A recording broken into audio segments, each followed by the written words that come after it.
बैठिए बैठिए ना बाबा, आप जाइएगा, विदाई होगा आपका। चलिए बैठिए, भाषण दे रहे हैं। सभापति महोदय, लोकतंत्र चलता है लोक लाज से, और इस सरकार ने सारे लोक लाज को ताखे पर रख दिया। 4 दिन पहले प्रधानमंत्री ने कहा 70,000 करोड़ का घोटाला हुआ और सबको वॉशिंग मशीन में डाल के बाहर निकाल लिया। अरे वाह भाई वाह, भ्रष्टाचार की परिभाषा कर रहे हैं। और देश देख रहा है, आपको भी गृह मंत्री जी, पूरा देश देख रहा है कि कौन से भ्रष्टाचार की आप व्याख्या कर रहे हैं और कौन सा भ्रष्टाचार पर आप नियंत्रण करना चाहते हैं। भ्रष्टाचार का भय दिखाकर अपनी राजनीतिक बात पूरी कीजिए जी। आपको कौन अधिकार दिया है यहाँ फैसला करने? चुनाव तो आप भी लड़ते हैं दिल्ली में, लेकिन आप 3 सीट पर सिमट जाते हैं। भी चर्चा कर रहे थे माननीय गृह मंत्री जी, गठबंधन की चर्चा कर रहे थे, इंडिया की भी चर्चा कर रहे थे। अब इंडिया का फोबिया तो उनको समा गया है। दिल्ली अमेंडमेंट बिल 2023 के का विरोध करने के लिए मैं खड़ा हूं। माननीय गृह मंत्री जी ने अभी इस बिल को पेश करते हुए कई संवैधानिक बातों का उल्लेख किया। उन्होंने सुप्रीम कोर्ट के कुछ पारा का भी उल्लेख किया, लेकिन शायद उन्होंने इस बात का उल्लेख नहीं किया कि इस देश में संविधान के प्रावधानों की व्याख्या करने का अधिकार इस देश के सर्वोच्च न्यायालय को है, और सर्वोच्च न्यायालय के संविधान पीठ ने 11 मई के अपने फैसले में इसकी विस्तृत व्याख्या की। उन्होंने पढ़ा, कई प्रावधान पढ़े, कई पारा पढ़े, लेकिन जो उनकी सुविधा के मुताबिक उनको सूट करता था वो पारा उन्होंने पढ़ा। पूरे जजमेंट को नहीं पढ़ा उन्होंने।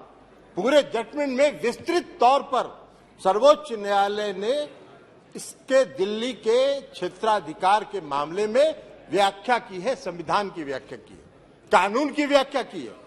लेकिन आपको बैकडोर से शासन करना था। 11 मई को जजमेंट आता है, 19 मई को सुप्रीम कोर्ट बंद होने वाला है, 19 मई को आप अध्यादेश लाते हैं और उसके पहले आप सुप्रीम कोर्ट में रिव्यू पिटीशन फाइल करते हैं। ये लोकतंत्र है क्या? इसी को लोकतंत्र कहते हैं। ऐसे ही लोकतंत्र को आप चलाना चाहते हैं। सभापति महोदय, लोकतंत्र चलता है लोक लाज से, और इस सरकार ने सारे लोक लाज को ताखे पर रख दिया और डुबो के इस दिल्ली में शासन करना चाहते हैं। आप बैकडोर से शासन करना चाहते हैं।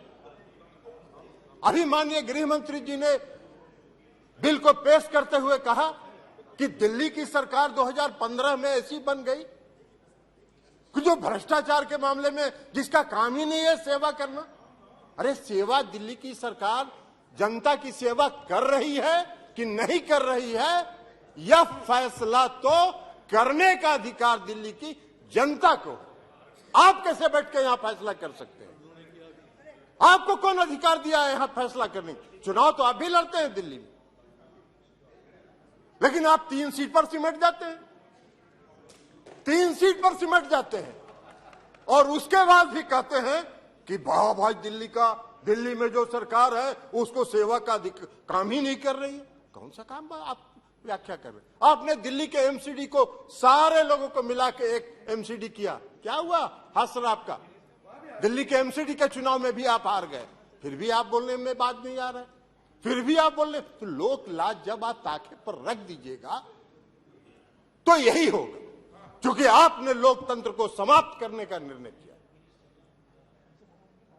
आप अभी बात कर रहे थे गठबंधन की, आपने विस्तृत सुप्रीम कोर्ट के जजमेंट, हम एक पारा पढ़ना चाहते हैं, कई पारा को पढ़ा है। कल्याण बनर्जी साहब ने भी कहा है, बाकी लोगों ने भी कहा, फेडरल स्ट्रक्चर पर आघात है, संघीय ढांचा पर आघात है। ये जो अमेंडमेंट आपने ऑर्डिनेंस बिल लाया है, यह लोकतंत्र के खिलाफ है। सुप्रीम कोर्ट ने 162 पारा 162 का एक पारा, हम सिर्फ 4 लाइन आपको पढ़ के सभापति महोदय सुनाना चाहते हैं। We retreat that in light of Article 239 AA and the 2018 Constitution Bench judgment, the Lieutenant Governor is bound by the aid and advice of the Council of Ministers of NCTD in relation to matters with the legislative scope of NCTD. As we have held that NCTD has legislative power over services excluding public order, police and land, under entry 41 in list 2, the Lieutenant Governor shall be bound by the decision of GNCTD on services as explained above. To clarify any reference to Lieutenant Governor over sub-services, excluding services related to public order, police and land in relevant rules shall mean Lieutenant Governor acting on behalf of GNCTD. सारा तो स्पष्ट कर दिया supreme court ने। फिर आपको क्या अध्यादेश लाने की जरूरत पड़ी? क्यों आप इंतजार करते रहे? आपने रिव्यू पिटीशन फाइल किया था, तो रिव्यू पिटीशन जब आप फाइल किए थे तो रिव्यू पिटीशन का आप इंतजार करते। रिव्यू पिटीशन में सुप्रीम कोर्ट का क्या फैसला होता है, लेकिन नहीं, आपने इंतजार नहीं किया। आपने 19 तारीख को सुप्रीम कोर्ट बंद हो रहा है गर्मी की छुट्टी के लिए, और 19 तारीख को आप अध्यादेश जारी कर रहे। आपकी मंशा है बैकडोर से शासन करना, मनोनीत लोगों के माध्यम से चुनी हुई सरकार पर शासन चलाना। यही मंशा आपकी दिल्ली में भी है और यही मंशा देश के अन्य भाग में। ये कौन सा शासन आप चाहते, कौन सा लोकतंत्र स्थापित करना चाहते हैं? परफेक्शन IAS, UPSE और BPSC फाउंडेशन क्लासेस के लिए समर्पित संस्थान। यहाँ आपको UPSE selected and interview appeared faculties द्वारा गाइड किया जाता है। Separate batches for Hindi and English medium. 65वीं और 64वीं BPSC एग्जाम में 69 और 107 रिजल्ट्स एवं 66वीं BPSC एग्जाम में 131 रिजल्ट्स हासिल किया है परफेक्शन IAS टीम ने। परफेक्शन IAS, कुमार टार, बोरिंग रोड, पटना। चर्चा कर रहे थे माननीय गृह मंत्री, गठबंधन की चर्चा कर रहे थे, इंडिया की भी चर्चा कर रहे थे। अब इंडिया का फोबिया तो उनको समा गया है, इसलिए कि आज तक तो कभी इन्होंने एनडीए की बैठक नहीं की, आज तक कभी नहीं हुआ था। लेकिन जिस दिन इंडिया की बैठक मंगलोर में हो रही थी, उसी दिन इन्होंने एनडीए का बैठक किया। अरे भाई, आपको तो उस फोबिया से आप ग्रस्त हैं, आप उस फोबिया से ग्रस्त हो गए हैं और आपकी विदाई होने वाली है, तो इसलिए भ्रष्टाचार की बात कर रहे हैं। बैठिए ना बाबा, आप जाइएगा, विदाई होगा आपका। चलिए बैठिए, भाषण दे रहे हैं। बैठिए, आप बोलिए ना, आप उधर ध्यान मत दीजिए।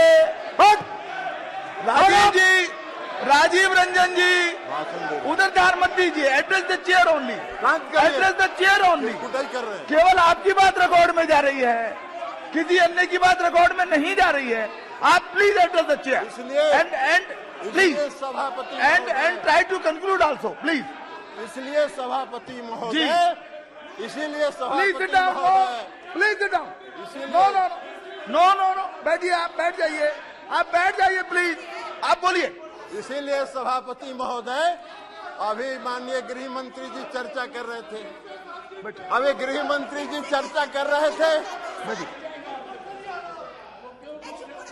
आप अपनी बात पूरी कीजिए ना। अभी माननीय गृह मंत्री जी चर्चा कर रहे थे। एक मिनट, आप प्लीज, स्वागत, आप तो बैठिए ना, बैठिए, अभी अपनी बात पूरी कर दीजिए। अभी गृह मंत्री जी चर्चा कर रहे थे, उन्होंने दिल्ली के भ्रष्टाचार पर चर्चा की। आप ही चलाइएगा, आप तो बैठिए। जी, हाँ, आप अपनी बात पूरी कीजिए प्लीज। इसलिए आप अपनी बात पूरी कीजिए, सभापति महोदय, अभी सभापति महोदय माननीय गृह मंत्री जी चर्चा कर रहे थे, पेश करते हुए उन्होंने कहा कि दिल्ली में बहुत भ्रष्टाचार हो गया है, भारी भ्रष्टाचारियों का जमाव हो गया है।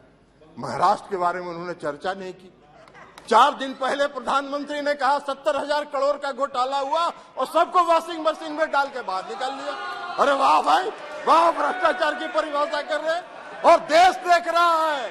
आपको भी गृह मंत्री जी, पूरा देश देख रहा है कि कौन से भ्रष्टाचार की आप व्याख्या कर रहे हैं और कौन सा भ्रष्टाचार पर आप नियंत्रण करना चाहते हैं। Now please भ्रष्टाचार conclude. का भय दिखाकर अब आप समाप्त अपनी कीजिए। अपनी राजनीतिक अपनी बात फायदे पूरी को पाना कीजिए। चाहते हैं। जी। इसलिए जी। चिंता मत जी, करिए, धन्यवाद। जनता देख रही है आपको भी। श्री 2024 पिनाकी में मिश्रा जी। आपका भी फैसला जनता कर देगी। और इसी के साथ अरे कैसे खत्म हुआ? आपने अभी तो कर दिया भाई। नहीं, हो गया ना पूरा। अभी नहीं कंक्लूड करने दीजिए। कीजिए तो इसलिए कीजिए पूरा कीजिए। इसलिए सभापति महोदय, मैं ये कहना चाहता हूं कि जो यह बिल अरे बैठिए पीछे, बैठ जाइए।